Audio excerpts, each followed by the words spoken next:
नमस्कार, आप देख रहे हैं वीके न्यूज। मैं हूं सुनील राउत।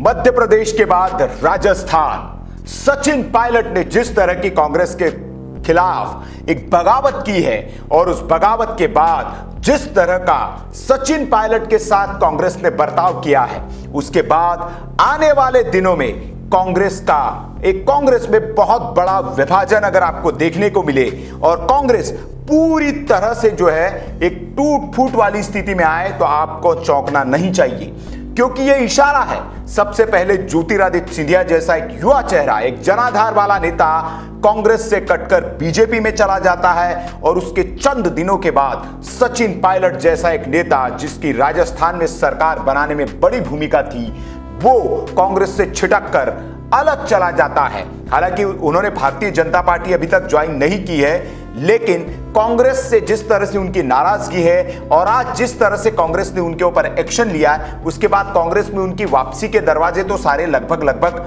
बंद हो गए हैं। हालांकि दावा किया जा रहा है कि उनके साथ बैकडोर बातचीत की जा रही है, बार्गेनिंग की जा रही है, लेकिन जिस नेता को आपने पदों से मुक्त कर दिया, उसके बाद ये उम्मीद कम है कि आप उसे अपनी पार्टी में रखना चाहते हो।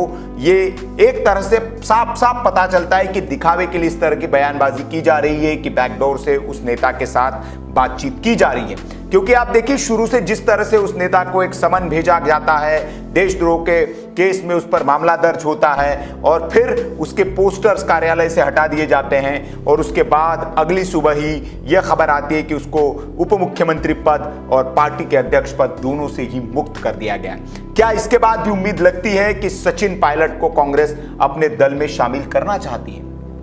और क्या वजह रही कि सचिन पायलट, कहा यह जा रहा है कि जिस तरह से बयान आ रहे सुबह से कि अशोक गहलोत ने भी कहा कि एक बड़ी कॉन्स्पिरेसी है, बीजेपी की साजिश में वो फंसे हुए हैं और सरकार को बीजेपी के साथ मिलकर वो सरकार को गिराने की साजिश रच रहे थे।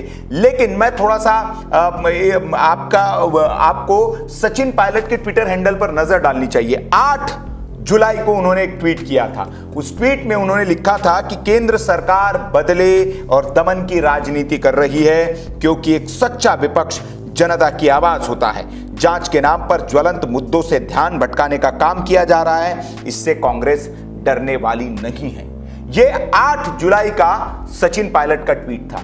क्या इस ट्वीट से आपको लगता है कि वो भारतीय जनता पार्टी से उनकी कुछ डीलिंग चल रही होगी? वो एक प्रखर विरोधी की तरह भारतीय जनता पार्टी और केंद्र सरकार को घेरने में लगे हुए थे, लेकिन उसके बावजूद उनसे कहा गया कि आप मिले हुए हैं, तो एक तरह से ये प्लानिंग के तहत, साजिश के तहत लगता है कि सचिन पायलट के तहत ये किया गया और उनको एक बाहर निकालने की कोशिश गहलोत ने, बीजेपी के कंधे पर बंदूक रखकर गहलोत ने इनको बाहर करने की कोशिश की। लेकिन जो ये ओल्ड वर्सेस न्यू की लड़ाई है, ये पार्टी को, कांग्रेस को कितनी भारी पड़ने वाली है, इसके अभी जो नतीजे हैं वो धीरे धीरे सामने आने लगे हैं। सिंधिया के वक्त भी कांग्रेस ने इसी तरह से सिंधिया को हल्के में लिया, उनसे बात नहीं की आला कमान ने। इस केस में भी भलाई दावा किया जा रहा है, लेकिन सिंधिया जो उच्च सूत्र है वो बता रहे हैं कि 9 दिनों से राहुल और सोनिया से कोई बात नहीं हो रही है सचिन पायलट की।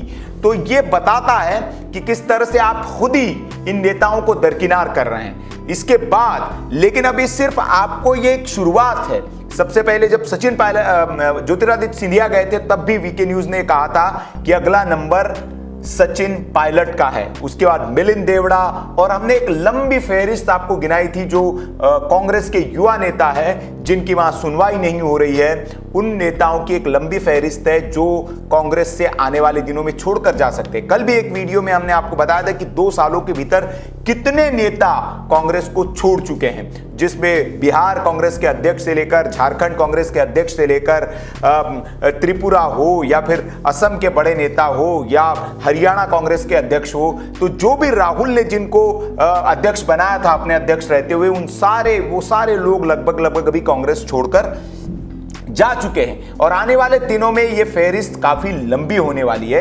उसके आज जो है वो नतीजे भी, परिणाम भी उसका दिखने लगा। आप देखिए सचिन पायलट के ऊपर जैसी कार्रवाई की गई, उसके बाद पार्टी के अंदर के जो युवा नेता है वो मुखरता से सामने आकर बोलने लगे और उन्होंने अपनी आवाज रखी। सबसे पहला इसमें नाम आया जतिन प्रसाद का। उत्तर प्रदेश के शाहजहांपुर से आते हैं ये सांसद है जितेंद्र प्रसाद, पहले केंद्रीय मंत्री भी ये रह चुके हैं। और उन्होंने जो ट्वीट किया, उन्होंने ट्वीट करके पूरी तरह से समर्थन किया। जतिन प्रसाद ने लिखा कि सचिन पायलट सिर्फ मेरे साथी नहीं बल्कि मेरे दोस्त भी है। कोई भी इस तथ्य को झुठला नहीं सकता कि कठिन वक्त में उन्होंने पार्टी के लिए समर्पण के साथ काम किया है। पूरी उम्मीद है कि स्थिति को अभी भी बचाया जा सकता है और दुख की बात है कि बात यहां तक पहुंच गई है। तो देखा आपने कि जतिन प्रसाद ये भी एक पार्टी का युवा चेहरा है और जाहिर बात है कि अगर वो जिस शख्स पर कांग्रेस पार्टी ने कार्रवाई की है उसके समर्थन में आकर इस तरह की अगर वो बयानबाजी कर रहे हैं तो इसका मतलब उनके भी मन में कुछ न कुछ जरूर चल रहा है और आने वाले दिनों में उनका भी गुस्सा फूट सकता है और वो भी पार्टी से आने वाले दिनों में बाहर जा सकते हैं। सचिन पायलट अकेले नाम नहीं है। मिलिंद देवड़ा लगातार पार्टी की मुखालफत करते आ रहे मुंबई से, हमने पहले ही बताया। संजय निरुपम लगातार खुलकर पार्टी के खिलाफ बोल रहे हैं। दीपेंद्र हुड्डा हरियाणा से, उन्होंने भी, आज खबर है कि उन्होंने सोनिया गांधी को खुद फोन पर उन्होंने बात की और कहा कि इस स्थिति को आपको संभालना चाहिए। और एक ज्योतिरादित्य सिंधिया को भी आपने जाने दिया, एक और युवा चेहरा, पार्टी का एक कर्मठ कार्यकर्ता, वो भी छोड़कर जा रहा है। उसे आपको मनाना चाहिए, नहीं देना चाहिए, जाने देना चाहिए और स्थिति को कंट्रोल आपको करना चाहिए। लेकिन उस बात का नतीजा क्या हुआ वो तो आने वाले वक्त में पता चलेगा।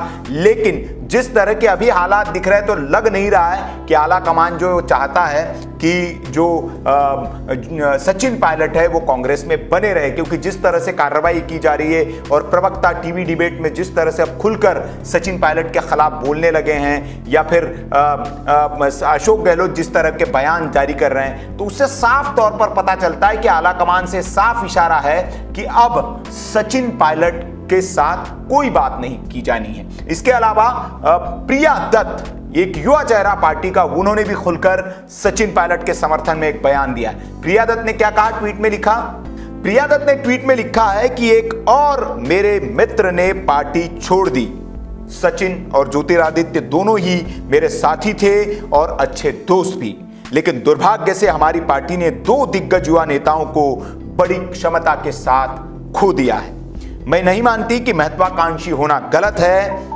उन्होंने सबसे कठिन समय में बहुत कड़ी मेहनत की है।